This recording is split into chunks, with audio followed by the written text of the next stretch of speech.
The snow wasn't just falling, it was trying to erase the world. Out on the high plains, a storm like this could bury a man whole, and that's just the way Nakai Whitehawk liked it. He stood bare-chested in the whiteout, the wind screaming past him like a ghost. Every swing of his axe was a thunderclap against the silence. Thwack. The wood split clean. Thwack. Another log for the fire. He was a giant of a man, built from mountain rock and forgotten winters. His skin a roadmap of scars. His hair as white as the snow swirling around him. The folks down in the valley had names for him. Ghost, Savage, Omen. They saw a man who had lived too long, a relic from a time they'd rather forget. But Nakai didn't see any of that. He just saw a man chopping wood. He'd chosen this life, this solitude. Or so he told himself. It was easier than seeing the fear in their eyes, easier than remembering a life he could never get back. He gathered the split logs, the weight nothing in his powerful arms, and pushed his way back into the small cabin that hunched against the storm. The warmth hit him like a physical blow. He dropped the wood by the hearth, the fire crackling and spitting, casting dancing shadows on the walls.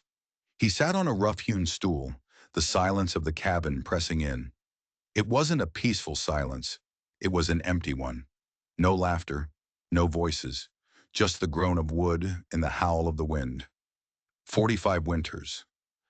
That's how long he'd walked this earth, and for more than half of them, he'd walked it alone.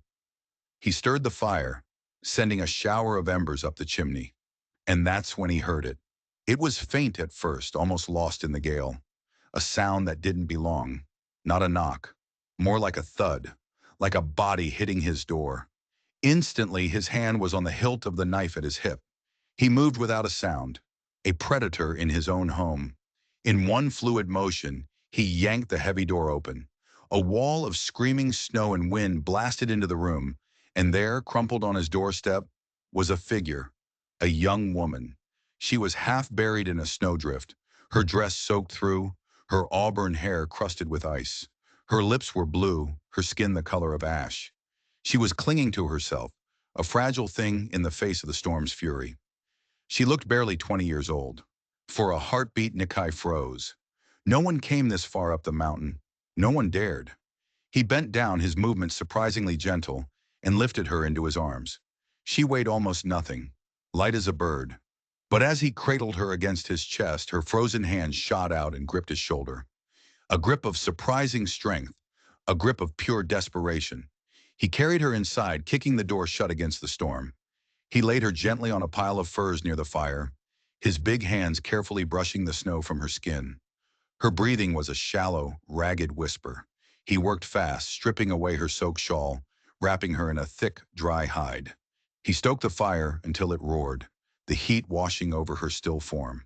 For hours he sat with her. He spooned warm broth between her blue lips, his steady hand supporting her head. Color slowly, painfully, began to return to her cheeks. Once her eyes fluttered open, pale, terrified eyes that searched the shadows of the cabin until they landed on him. He saw a flicker of raw fear. He just held her gaze, his expression unreadable. He muttered a single word in his own tongue, a word of comfort, a word that meant safe. She tried to speak, but only a sigh escaped her lips, and she slipped back into unconsciousness. The night wore on. Nikai sat his vigil, the knife resting across his thigh, his eyes locked on the door. He told himself it was duty, it was the code of the mountains. You don't leave a soul to the storm. But when she murmured a name in her sleep, a name that was more of a choke sob, his grip on the knife tightened for a different reason. He didn't recognize the name, but he recognized the terror behind it. This woman wasn't just lost. She was running from someone. Toward dawn, the storm began to break. The fire had burned down to glowing embers, bathing the cabin in a soft, warm light. The girl stirred again. This time, when her eyes opened, they were clear. Weak, but clear. They found him instantly, where he sat like a stone sentinel. Her lips trembled. A whisper so quiet he almost missed it, filled the space between them. Thank you. The two words hit him harder than any fist. He'd faced down warriors, bears, and blizzards, but the simple gratitude in her voice cut right through him. Before he could find his own words, she was asleep again. For the first time in 20 years, the silence in Nikai's cabin didn't feel empty. It felt full, full of a promise he hadn't known he was waiting for. But it was also full of danger. He knew it in his bones. The world that had sent her running into the storm wasn't just going to let her go.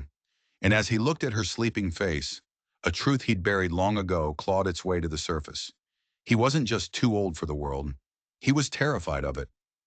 Eliza May Carter woke up feeling like she'd been reborn in fire. The scent of wood smoke filled her lungs and a heavy warmth was draped over her. She blinked, her vision swimming. The last thing she remembered was the snow. Endless, biting snow. And then darkness. She turned her head, pain shooting through her neck, and she saw him. He was a giant, sitting by the hearth, the firelight catching the scars on his bare chest and the shocking white of his long hair.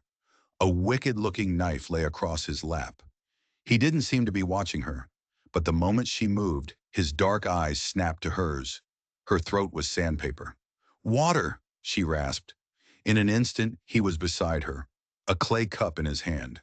He lifted her head with impossible gentleness, and the cool water was the most wonderful thing she had ever tasted. "Easy." His voice was a low rumble, like rocks shifting deep underground. She drank, then lay back, her strength gone. "You saved me," she whispered, her voice cracking. He just shook his head, his expression grim. "The storm found you. I brought you inside." He made it sound as simple as carrying a log. "That's not nothing," she insisted, a flicker of her old fire returning. He didn't reply. He just turned back to the fire, his silence a wall she couldn't seem to breach.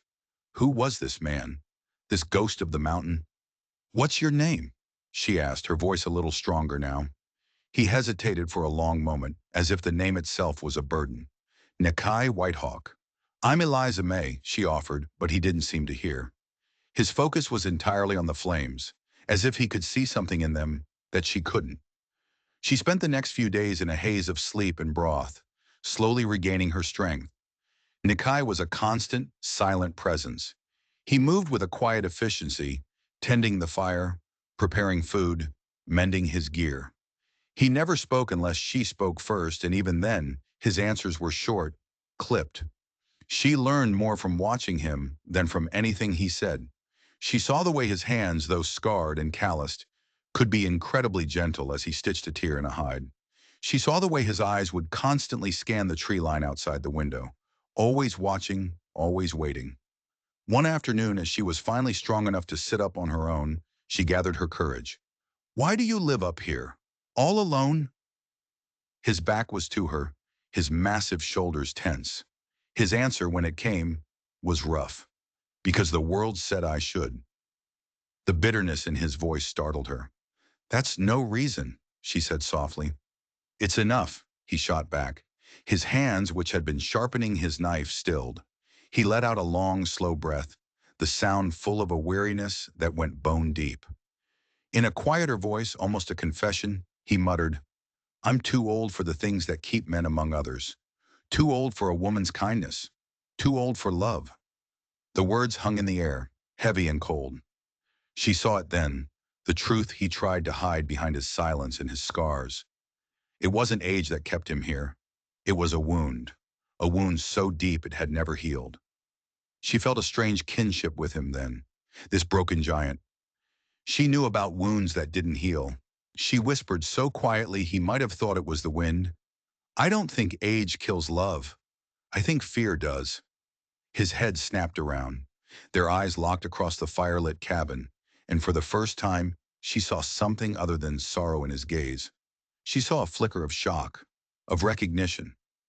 The heat in her cheeks had nothing to do with the fire, but she held his gaze, refusing to look away. He was the one who broke contact first, turning back to the fire, his silence now feeling less like a wall and more like a crumbling fortress.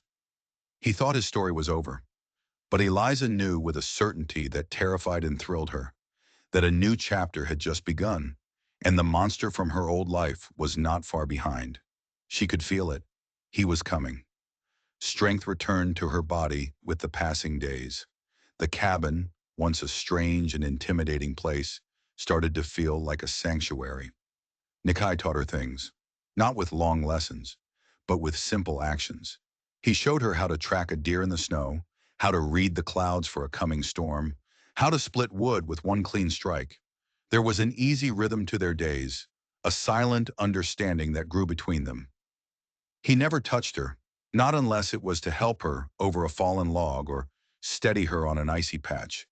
But his presence was a constant shield, a silent promise of safety she had never known. One evening he sat by the fire, carving a small piece of wood. He worked for hours, his focus absolute. When he was done, he walked over and pressed the object into her hand. It was a raven, its wings spread as if in mid-flight, the details so perfect she could almost feel the wind beneath them. She looked up at him, her heart aching with an emotion she couldn't name. He just gave a slight nod and walked away. She clutched the wooden bird, a gift given without expectation, a simple act of creation in a life that had been filled with so much destruction. It was the most beautiful thing she had ever owned. But the world below the mountain hadn't forgotten about her. Their supplies were running low, and a trip to town was unavoidable. The moment they stepped onto the main street, Eliza felt it. The stares, the whispers. It was like walking through a gauntlet of judgment. Women pulled their children closer. Men stopped and watched them pass, their eyes hard and suspicious. The words followed them like poisoned darts. Too young for him. Ruined. That's savage. Half in the grave. Eliza pulled her shawl tighter, her cheeks burning with shame. Inside the mercantile, it was even worse. The air grew thick and quiet, the only sound the creak of the floorboards under Nikai's heavy boots. She tried to ignore the glares, focusing on the list of supplies in her head. Flour, salt, coffee. And then a voice cut through the silence, a voice that made her blood run cold. Well, well, look what the storm dragged in. Jedediah Boone. He stepped out from behind a stack of barrels, a cruel, possessive smile spreading across his face. He was a handsome man in a harsh sort of way, but his eyes were cold and empty. Ran from me right into a blizzard, Eliza May, he mocked, his voice loud enough for everyone in the store to hear. Just to end up in the shack of this old ghost. Should have just let yourself freeze. Would have been quicker and cleaner. A few of the men in the store snickered. Eliza's stomach twisted into a knot of pure dread. Before she could find her voice, Nikai spoke. His tone wasn't loud, but it cut through the room like a blade. She owes you nothing. Jedediah's sneer widened. He looked Nikai up and down with open contempt. And what are you to her, old man? A relic with white hair and nothing left to give a woman. She's 20. You're a breath away from the dirt. That was it. Something inside Eliza snapped. The fear, the shame, it all burned away, replaced by a white-hot rage. Her voice rang out, clear and steady. I would rather share his silence than live in your house for the rest of my days. I choose dignity over your chains. The store went dead silent. You could have heard a pin drop. Jedediah's face contorted, pride and fury warring for control. He took a step toward her, his hand balling into a fist. But Nikai moved faster. He didn't say a word. He just stepped between them, a mountain of silent, deadly warning. He didn't even have to draw his knife. The threat was there, in his eyes, in the coiled tension of his body. For a long, breathless moment, violence hung in the air. Then Jedediah spat on the floor. You'll regret this, girl. Both of you. He turned and stormed out of the mercantile, the door slamming shut behind him. The whispers started again, louder this time, vicious. Nikai ignored them all. He gently touched Eliza's elbow. She was trembling, but she took his arm. Together they finished their shopping and walked out of the store, their heads held high. The long walk back to the cabin was a silent one. Eliza's heart was a drum beating a rhythm of fear and triumph. She had spoken her truth. She had stood her ground. But back in the safety of the cabin, the victory felt hollow. Nikai was more distant than ever. He built up the fire, organized the new supplies, his movements precise and mechanical. He was avoiding her eyes. She couldn't bear it. I meant it, she whispered into the tense silence. What I said in the store. He stopped, his back still to her. You don't know what you said. Yes, I do, she insisted, stepping closer. Her voice shook, but she wouldn't back down. All my life, I've been told what to do, who to be. I waited for someone who wouldn't try to own me. I think, I think I was waiting for you. He finally turned, his face a mask of anguish. You're a young woman with her whole life ahead of her. I am old, broken. I have nothing to give you. You're wrong, she said, her throat tight with tears.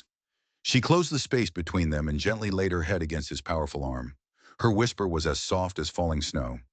You have nothing to give? Then let me give you my life. For the first time since she'd met him, Nikai Whitehawk's composure shattered.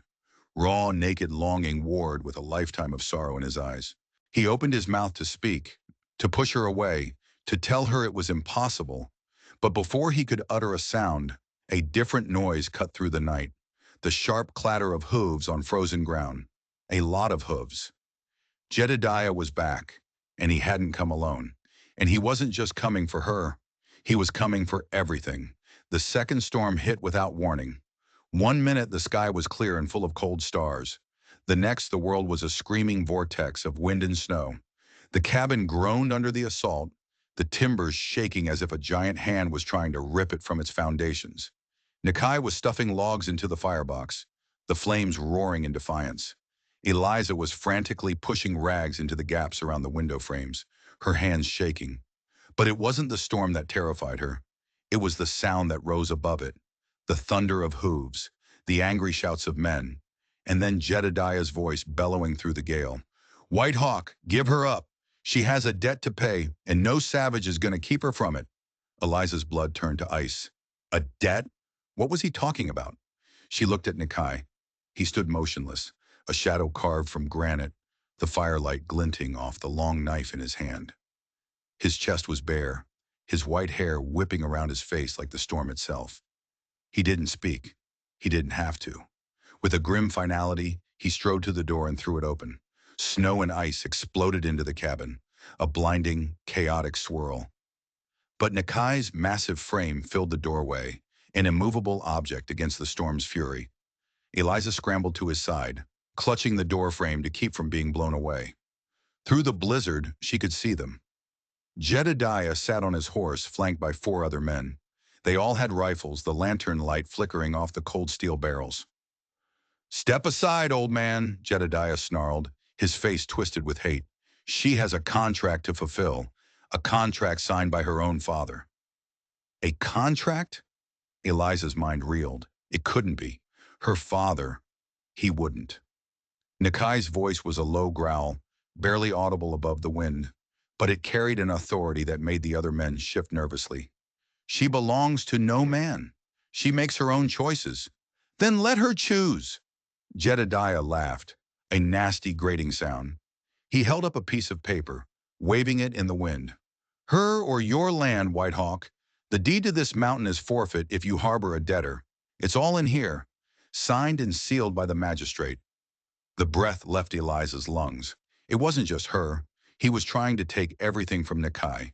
His home, his solitude, his entire world. This was the real reason he'd come back with reinforcements. This was never just about her. It was about greed. It was about breaking the unbreakable man of the mountain. All her fear, all her trembling, vanished. It was replaced by a cold, hard certainty. She stepped out from behind Nikai, planting her feet in the snow beside him. The wind ripped at her dress, the ice stinging her face, but she didn't flinch. Her voice when she spoke did not tremble. I would rather die on this mountain with him than spend one single night under your roof. The words hung in the frozen air, a declaration of war. Jedediah's face went purple with rage. He'll be in the ground before the spring thaw. You'll be a widow before you're a bride. Nikai didn't even look at him. He turned his head and his eyes, dark and intense, locked onto Eliza's. The storm, the men, the rifles, it all faded away. There was only the 2 of them, and in that moment, something shifted.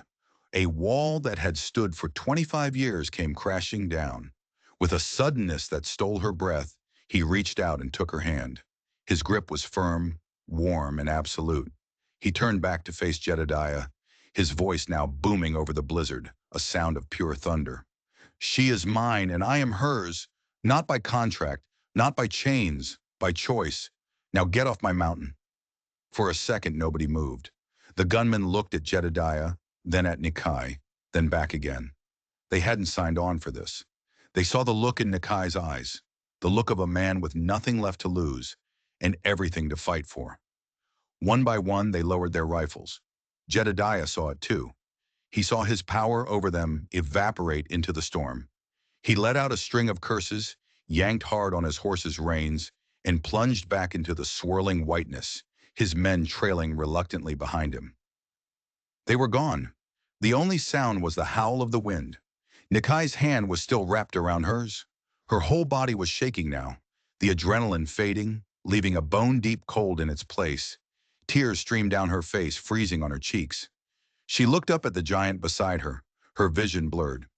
"You thought you were broken," she choked out, "but I have been waiting my whole life for a man like you." A shudder went through his entire body. A deep, ragged breath escaped his lips, a sound of pain and release all at once. Slowly, his other arm came around her, pulling her against his solid warmth. His voice was raw, cracked, and full of a truth he could no longer deny. "Then I was a fool. Whatever time I have left, it's yours." They stood there, clinging to each other in the heart of the storm, their shared warmth a defiant little star against the vast cold darkness. The silence inside Nikai Whitehawk was finally, truly broken. Not by words, but by the simple, terrifying choice to no longer be alone. When they finally stumbled back inside, the fire was roaring, filling the small cabin with a golden, welcoming light. The little wooden raven sat on the table, its wings spread wide. Nikai gently picked it up and placed it in her hand, his fingers closing over hers. "No more running," he said, his voice steady now, resolute. "And no more silence. Whatever comes for us, we face it together." She looked from the raven to his face, his incredible, scarred, beautiful face, and she nodded, her heart so full she thought it might burst. Outside, the blizzard raged on, trying to tear their little world apart. But inside, for the first time, there was peace, a fierce, hard-won peace. Jedediah had revealed his hand. He didn't just want her, he wanted the mountain. He had a contract, a piece of paper he believed gave him the right to destroy both of them. But as Nikai held her hand, Eliza felt a strange sense of calm. Jedediah had the law on his side, but they had something stronger. They had each other, and she was beginning to suspect that this quiet man of the mountain had secrets of his own. Jedediah Boone had made a fatal mistake. He hadn't just cornered an old recluse, he had awakened a warrior. The morning after the storm was unnaturally quiet. The world was buried under a thick blanket of fresh snow, the sky a brilliant, cloudless blue. The beauty of it was a sharp contrast to the ugliness of the coming fight. Eliza found Nikai outside, staring down the mountain toward the town, his breath pluming in the frigid air. The contract, that single piece of paper, held their lives in the balance. "My father," Eliza began, her voice heavy with a shame she couldn't shake. "He was a good man, but a weak one. He gambled, lost the farm, piece by piece, to Jedediah's father. When there was nothing left to bet, he bet me." The words tasted like ash in her mouth. Nikai didn't look at her, but she saw his jaw tighten, the muscles cording in his neck. "He signed a paper promising me to Jedediah in marriage to clear the final debt. I refused. I ran. I thought if I could just disappear." "He didn't just come for you," Nikai said, his voice a low rumble. "He mentioned the deed to this land." Eliza nodded. "He said the contract stipulated that anyone harboring me would forfeit their property to him as damages. It's a trap, Nikai. He used me as bait to get your home." She expected to see anger in his eyes or despair. Instead, she saw a flicker of something else, something cold and calculating. "Let me see this contract," he said. "You saw it?" "Only for a second," she replied. He waved it in the air. It looked official. It had a magistrate's seal. Nikai was silent for a long time, his gaze fixed on the valley below. "There are two kinds of law," he said finally. "The law written on paper, and the law of the mountain. Paper can be burned. It can be forged. It can lie." He turned to face her, and the look in his eyes made her shiver. It was the look of a hunter who has just caught the scent of his prey. Jedediah is not as clever as he thinks he is. His father was a snake, and the apple does not fall far from the tree. They have wanted this land for decades. And then came the first real twist in their desperate fight. They tried to take it from my family long before I was born, Nikai revealed, his voice dropping lower. My grandfather refused to sell. There was an accident, a fire. My grandfather didn't survive. Eliza stared at him, horrified. You think the Boones? I can prove nothing. Nikai cut her off, his face a grim mask. It was ruled an accident. The old magistrate was a close friend of Jedediah's father. After that, my father became cautious, distrustful. He taught me to watch, to listen, to know my enemy. This wasn't just about a contract anymore. This was a blood feud, stretching back generations. Jedediah wasn't just a cruel suitor. He was the heir to a legacy of greed and violence. And Nikai wasn't just a lonely recluse. He was the last guardian of a land his family had died for. What can we do? Eliza whispered. The magistrate in town now, he's a fair man, Nikai said. But he believes in the word of the law. He will honor the contract unless we can prove it is fraudulent. But how? Jedediah is arrogant, Nikai explained. He believes everyone is as ignorant as he is. He believes a piece of paper with a fancy seal is enough to fool the world. He paused, a strange, almost imperceptible smile touching his lips. But my father taught me something else. He taught me how to read. The revelation was so unexpected it took Eliza a moment to process. This mountain man, this savage as the townspeople called him, could read. In a time and place where many could not, it was a skill as powerful as any weapon. And I can write, Eliza said, her own voice filled with a newfound strength. My mother taught me. She said it was the one thing no one could ever take from me. Their eyes met. An idea, fragile and dangerous, began to form between them. They couldn't fight Jedediah with force. He had the men, the guns, and a piece of paper that said he was right. So they would have to fight him with their minds. They had to beat him at his own game. He will come back, Nikai said with certainty, and he will bring the law with him. We need to be ready. He led her back into the cabin. From a cleverly hidden compartment beneath the floorboards, he pulled out an old leather-bound box. Inside, protected by oiled cloth, were books. Not just books, but ledgers, journals, decades of his family's history, meticulously recorded. Records of land surveys, business dealings, and personal accounts. My father documented everything, Nikai said, his voice filled with a grim pride, especially his dealings with the Boone family. For the next 2 days, they worked. They became a team, a single unit driven by a desperate purpose. Nikai, with his deep knowledge of the past, would find a passage. Eliza, with her neat, clear hand, would transcribe it. They pieced together a story of threats, of intimidation, of shady land deals, all orchestrated by Jedediah's father. But it was all circumstantial. It wasn't enough to invalidate the contract that bound Eliza. They were missing a crucial piece of the puzzle. They found it on the third day, tucked away in the back of an old journal written by Nikai's father. It was an entry detailing the sale of a small, seemingly insignificant parcel of land at the base of the mountain. The buyer was Jedediah's father.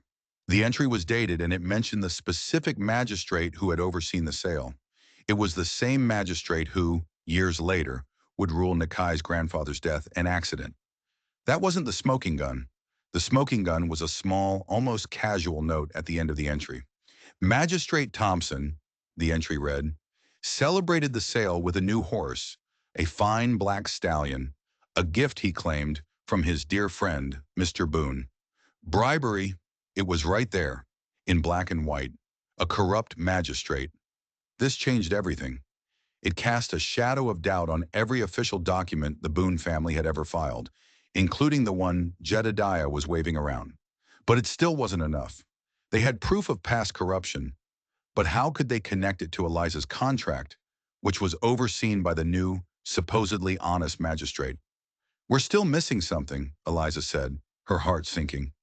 This proves Jedediah's father was a crook, but not that Jedediah is. Patience, Nikai rumbled, his eyes scanning the old pages. A snake sheds its skin, but it is still a snake. He flipped through another ledger. This one filled with records of debts and payments in the town. His finger traced down a line of entries. He stopped. Here, he said, his voice tight. Eliza leaned in. The entry was from 2 years ago.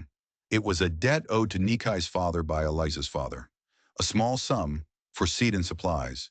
And right next to it, another entry dated a week later. Paid in full. Eliza stared at it, confused. But my father's debts weren't paid. That's why Jedediah... Her voice trailed off as the horrific realization dawned on her.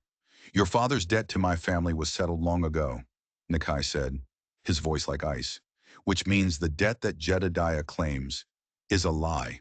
The contract is built on a foundation of fraud. They had it. They finally had it. Jedediah, in his arrogance, had assumed no one would ever check the old records. He had invented a debt to create a contract to trap a girl to steal a mountain. It was a web of lies, and they had just found the thread that could unravel it all. But their victory was short-lived. A sharp rap on the door echoed through the cabin. Not the desperate thud Eliza had made. This was a firm official knock. Eliza's heart leaped into her throat.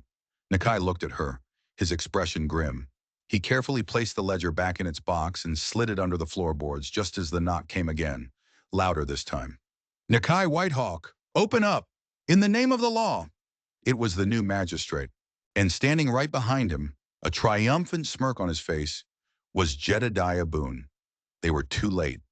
The magistrate, a stern-faced man named Richter, stepped into the cabin, his eyes taking in the scene with a practiced impartiality. Jedediah followed close behind, his gaze locking onto Eliza with a look of pure ownership that made her skin crawl. Two armed deputies filled the doorway behind them. Nikai Whitehawk, Richter began, his voice leaving no room for argument. Mr. Boone has filed a formal complaint. He holds a legal contract for the hand of this woman, Eliza May Carter, signed by her father. The contract also contains a penalty clause regarding anyone who provides her with shelter. Is this woman Eliza May Carter? She is, Nikai answered, his voice calm and even. He stood between Eliza and the other men, a silent protector. And is she here of her own free will? Richter asked, his sharp eyes moving to Eliza. I am, Eliza said, her voice shaking slightly but firm. Jedediah laughed. Her will doesn't matter. The contract does. Show him, magistrate. Richter cleared his throat, looking uncomfortable. He unrolled a piece of parchment. This document appears to be in order. It is signed by Thaddeus Carter and witnessed by two citizens. It assigns the hand of his daughter, Eliza May, to Jedediah Boone upon her 20th birthday, for the purpose of clearing a standing family debt. He looked at Eliza, his expression softening slightly. Miss Carter, is this your father's signature? Eliza looked at the paper. It was her father's messy scrawl. There was no denying it. A wave of despair washed over her. Yes, she whispered, it is. Then it's settled, Jedediah said with a smug grin, stepping forward. She comes with me, and according to the penalty clause, this land and all structures on it are now legally mine. Not so fast, Nikai's voice cut through the air, sharp and clear. Magistrate Richter raised an eyebrow. Do you have a reason to contest this document, Whitehawk? The law's the law. The law, Nikai said, his eyes never leaving Jedediah's, is based on truth, and this contract is based on a lie. Jedediah scoffed. The ramblings of a mad old hermit. The debt is real. Her father was a degenerate gambler who owed my family a fortune. The debt you refer to, Nikai continued, his voice dangerously quiet, was it, by chance, the one incurred by Thaddeus Carter for the purchase of seed and supplies 2 years ago? A flicker of uncertainty crossed Jedediah's face. He hadn't expected this. He hadn't expected the savage to know the details of his scheme. That's the one, he blustered. A significant sum. Is it? Nikai took a step toward the hearth. He reached into a small crevice between the stones, a place Eliza had never even noticed. He pulled out a small, worn leather book, not the ledger from the box, something else. He opened it and held it out for the magistrate. This is my personal ledger. My father taught me to record every transaction, no matter how small. Look at this entry. Magistrate Richter took the book, his brow furrowed in concentration. He read the entry aloud. Thaddeus Carter, debt of $50 for supplies, paid in full, 1 week later. Witnessed by, Richter's eyes widened. Witnessed by Jedediah Boone. The cabin went absolutely silent. Jedediah's face went from smug to pale in a heartbeat. He had been so sure of his plan, so arrogant, that he had forgotten one crucial detail. He himself had been there when Eliza's father, in a rare moment of responsibility, had paid off his last debt to the Whitehawk family. He had signed his own name as a witness. Nakai had just used Jedediah's own signature to prove that the entire basis for the marriage contract was a complete and utter fabrication.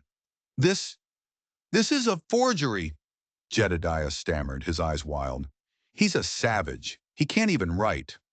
On the contrary, Mr. Boone, Magistrate Richter said, his voice now cold as ice. He handed the ledger back to Nakai. I know your signature, and I know the signature of Nakai Whitehawk. I've seen it on the tax rolls for 20 years. This document is genuine. He turned his full, furious attention to Jedediah. You have attempted to use a fraudulent document to deprive this woman of her liberty and this man of his land. You have wasted the court's time and committed perjury. The deputies, who had been standing uncertainly in the doorway, now looked at Jedediah with undisguised contempt. The hunter had become the hunted. But the contract from her father, Jedediah pleaded, his voice cracking. A contract based on a non-existent debt is null and void, Richter snapped. It's worthless paper. He then looked at Nakai, a new respect in his eyes. However, your family's ledgers might be very valuable, especially the parts concerning Mr. Boone's father and my predecessor, Magistrate Thompson. It was the final nail in the coffin. Nakai had not only saved Eliza and his land, he had given the magistrate the ammunition he needed to launch a full investigation into the decades of corruption that had plagued the valley. Jedediah Boone didn't just lose, he lost everything. He was arrested on the spot for fraud and conspiracy, his smug confidence replaced by sputtering, panicked denials.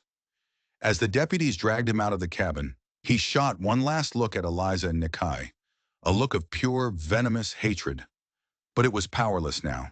The shadows that had haunted both their lives had been dragged into the light. The magistrate paused at the door. White Hawk, he said with a nod of his head, the town has misjudged you. Then he was gone. The silence that descended on the cabin was different this time. It wasn't empty. It wasn't tense. It was peaceful. Eliza looked at Nakai, this incredible man who had fought for her with his mind and his courage, not just his strength. He had faced down his past, his enemies, and the law itself, and he had won. He looked back at her, and in his dark eyes she saw not a ghost or a relic, but a man finally free. He reached out and gently brushed a stray strand of hair from her face. His touch was warm, and it sent a shiver through her that had nothing to do with the cold. It's over, he said softly. No, she whispered, leaning into his touch and placing her hand over his. It's just beginning. The giant who believed he was too old for love and the girl who refused to be put in chains stood together in the quiet cabin, the promise of a future they had fought for and won, stretching out before them, as bright and clear as the sky after a storm. If you were moved by Nikai and Eliza's story of courage and unexpected love, hit that like button and don't forget to subscribe for more stories that prove it's never too late to fight for your own happily ever after.